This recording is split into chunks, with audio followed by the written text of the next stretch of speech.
মাত্র 20 টাকা খরচ করে যে 1 কেজি রসমালাই ঘরে তৈরি করা যায় তা কি আপনারা জানেন? হ্যালো এভরিওয়ান, আসসালামু আলাইকুম, welcome back to my another recipe video.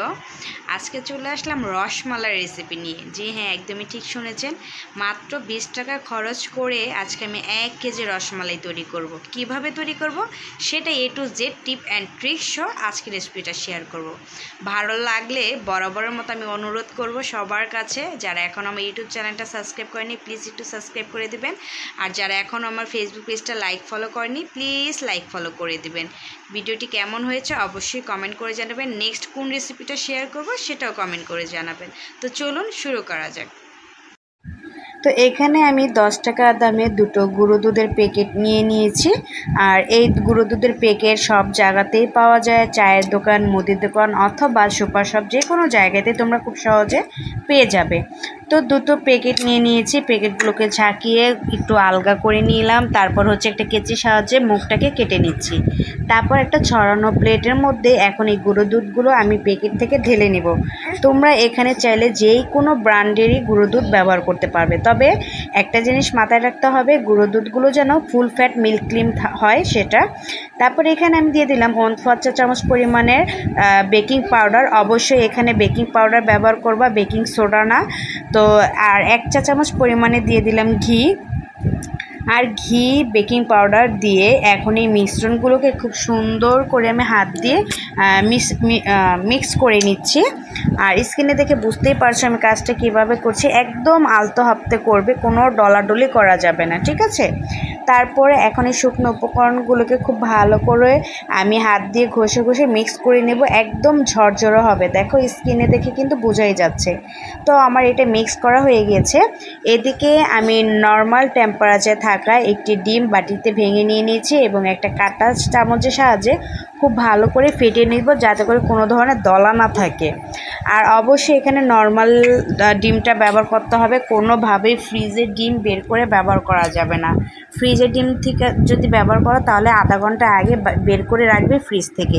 তো ডিমটাকে খুব ভালো মতো আমি এখানে ফেটিয়ে নিয়েছি, স্ক্রিনে দেখে বুঝে নিও তোমরা একটু। তারপর হচ্ছে এখন আমি এই ডিমটাকে অল্প অল্প করে দিয়ে একটা সফট ডো তৈরি করে নিব।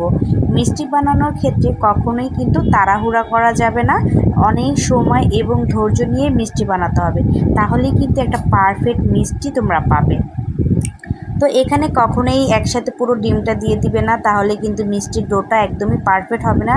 সেক্ষেত্রে মিষ্টি অনেক শক্ত হবে, মিষ্টি ফুলার পর শিরায় দিলে আবার লেতিয়ে যাবে, পরে মিষ্টিটা খেতে তলা তলা থাকবে, ঠিক আছে? অনেকগুলো টিপস তোমাদের সাথে কিন্তু শেয়ার করে ফেললাম।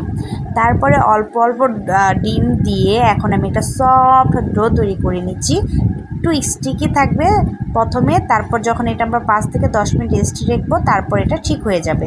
তো আমি সামান্য আরও একটু ডিম নিয়ে নিলাম, নিয়ে খুব সুন্দর করে দেখো একদম একটা খামিরের মতো ডো তৈরি করে নিয়েছে, মানে কত সুন্দর একটা খামির হয়ে গিয়েছে দেখো, একদম সফট। এবং আমি একটু সামান্য আরও একটু ঘি দিয়ে ভালো মতো এটাকে একটু সেট করে রেখে দিচ্ছি 10 মিনিটের জন্য। আর দেখো অনেকটা ডিম আমার বেঁচে গিয়েছে, দেখতে পাচ্ছ? তো এর জন্যই ডিমটা আলাদা ফেটিয়ে নিতে হবে। তো এখানে আমি 10 মিনিট রেস্টে রাখবো ডিম এই গুঁড়ো দুধের ডোটাকে। তারপর 10 মিনিট পর আমি একটু ফিরে আসলাম, দেখো এটা কিন্তু অনেক শক্ত হয়ে গিয়েছে, আর এখন কিন্তু আর হাতে লেগে যাচ্ছে না।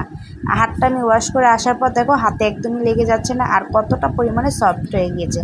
আমি হাতে আবার একটু ঘি মাখিয়ে নিয়েছি এবং একদম ছোট্ট ছোট্ট করে বল তৈরি করে নিব, একদম যে আমরা মাড বল বা ব্রিন বলি সেই বেরিনের মতো করে, বা একদম ছোট্ট বা পালের মতো করে ছোট ছোট একদম মসৃণ করে মিষ্টি ছোট ছোট বল তৈরি করে নিব, ঠিক আছে? আর এগুলো কিন্তু ফুলে আরও বড় হয়ে যাবে। সো তোমরা তোমাদের পছন্দ মতো বড় ছোট করে বানিয়ে নিতে পারো, তবে আমি মনে করি রসমালাই এরকম ছোট ছোট হলে একটু খেতে ভালো লাগে আর দেখতেও কিন্তু বেশ ভালো লাগে। আর এগুলো তো অলরেডি ফুলে বড় হবেই, তো এর থেকে বড় সাইজ না করলেই মনে হয় ভালো হয়, আমার মনে হয়। তোমরা চাইলে যে কোনো শেপের করেই নিতে পারো, তাই আমি আজকে গোল গোল করেই বানিয়ে নিচ্ছি। তো এভাবে করে এখন আমি সবগুলো মিষ্টির বল বানিয়ে নিব। তো প্রিয় দর্শক দেখো এইদিকে আমার সবগুলো মিষ্টি বল বানানো হয়ে গিয়েছে, আর প্রত্যেকটা মিষ্টি বল কিন্তু আমি একই সাইজে বানিয়েছি, কোনোটা ছোট বড় কিন্তু এখানে হয়নি, সবগুলো একই মাপের হয়েছে। তো এখন মিষ্টি রান্নার ক্ষেত্রে চলে যাচ্ছি। চুলায় প্রায় আমি 1 কেজি পরিমাণে মিল্কভিটা দুধ জাল করে নিচ্ছি।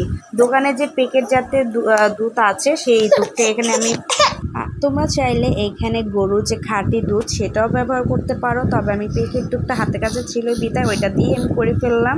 তো দুধটা যখন বলক চলে আসছে এখানে আমি হাফ কাপ পরিমাণে চিনি দিয়ে দিলাম। আর চিনির যে মিষ্টি ভাবটা সেটা তোমরা তোমাদের স্বাদ অনুযায়ী দিবে। আর রসমালাই খেতে তো মিষ্টিটা একটু বেশি হলেই ভালো লাগে। আমি সামান্য কিছুটা লবণ দিয়ে দিয়েছি যাতে করে চিনির যে মিষ্টি একটা স্বাদ সেটা যেন খুব সুন্দরভাবে ব্যালেন্স হতে পারে সেজন্য। এখন এই দুধটাকে আমি জাল করে একদম হাফ কেজির মতো করে ফেলেছি। তারপর হচ্ছে এখন মিষ্টিগুলো দিয়ে দিব। আর মিষ্টিগুলোকে দিয়ে বেশি নাড়াচাড়া করা যাবে না, এটা কিন্তু তুমি অটোমেটিকলি তোমার দুধের উপরে আস্তে আস্তে করে সবগুলো ভেসে উঠবে। আমি একটা চামচের সাহায্যে উপর থেকে জাস্ট দুধটাকে একটু নাড়াচাড়া করে দিচ্ছি যাতে করে প্রত্যেকটা মিষ্টি একটু ফুলে উঠতে পারে। আর প্রথম পর্যায়ে কোনোভাবে একদম মিষ্টির গায়ে যেন চামচ না লাগে, তোমরা জাস্ট দুধের উপরে এভাবে চামচটাকে একটু ঘুরিয়ে নাড়া করবে, এতে করে প্রত্যেকটা মিষ্টি সুন্দরভাবে ঘুরে কুক হতে পারবে। আমি কাজটা কিভাবে করছি তোমরা একটু স্ক্রিনে দেখে বুঝে নিও।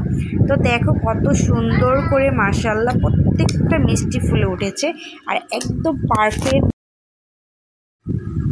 আর দেখো বন্ধুরা অলরেডি কিন্তু 10 মিনিট জাল করে নেওয়ার পর প্রত্যেকটা মিষ্টি ফুলে একদম ডাবল হয়ে গিয়েছে আর দুধটাও কিন্তু অনেকটা শুকিয়ে এসেছে। আমি এই দুধটা আরও জাল করে অনেক ঘন করে নিব, কারণ রসমালাইয়ের দুধের যে মালাইটা সেটা কিন্তু ঘন না হলে খেতেই ভালো লাগে না, তাই না? তো দেখো প্রত্যেকটা মিষ্টি খুব সুন্দর করে কিন্তু ফুলে ডাবল হয়ে যাচ্ছে। এখন আমি একটু ঢাকনা দিয়ে ঢেকে রেখে দিব 10 মিনিটের জন্য। তারপরে জালটাকে অফ করে রাখবো আরও কিছুক্ষণ। তারই আগে আমি কী করবো জানো, বারবার এই ঢাকনাটা উঠে আবার একটু নাড়াচাড়া করে দিব, আবার একটু জাল করে রাখবো, ঢাকনা দিয়ে আবার একটু নাড়াচাড়া করে দিব। এভাবে করে আরও 10 মিনিট, টোটাল 25 মিনিট ধরে আমি মিষ্টিটাকে রান্না করেছি। এবং 25 মিনিট পর দেখো মিষ্টিগুলো মাশাআল্লাহ একদম ফুলে ডাবল হয়ে গিয়েছে আর কতটা সফট হয়েছে দেখেছো, একদম ভিতর থেকে একদম পারফেক্টভাবে সিদ্ধ হয়ে গিয়েছে। তো এখন হচ্ছে চুলার আঁচটা আমি বন্ধ করে দেব, বন্ধ করে 4 থেকে 5 ঘন্টার জন্য এই মিষ্টিটাকে আমি রেস্টে রেখে দিব। তারপর ফিরে আসছি পরিবেশনে। তো প্রায় 4 ঘন্টা আমি এটাকে মিষ্টিটাকে এভাবে রেখে দিয়েছিলাম। তারপরে দেখো মিষ্টিটাকে আমি পরিবেশন করছি, কতটা সফট এবং ফ্লাফি। স্কিনে দেখে তো তোমরা বুঝেই নিচ্ছ প্রত্যেকটা মিষ্টি একদম পারফেক্ট হয়েছে। আর বিশ্বাস করো এত মজা হয়েছে খেতে, বাসার সবাই বলছে এখন থেকে আর রসমালাই কিনেই খাবে না। তো তোমাদের যদি আজকের রেসিপিটা ভালো লাগে প্লিজ আমার ইউটিউব চ্যানেলটা সাবস্ক্রাইব করে দিবে, ফেসবুক পেজটা ফলো করে দিবে।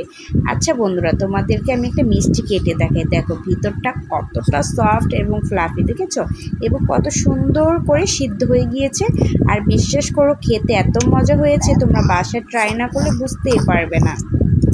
আজকে ভিডিওটা কেমন লেগেছে অবশ্যই কিন্তু কমেন্ট করে জানাতে ভুলবে না। আল্লাহ হাফেজ।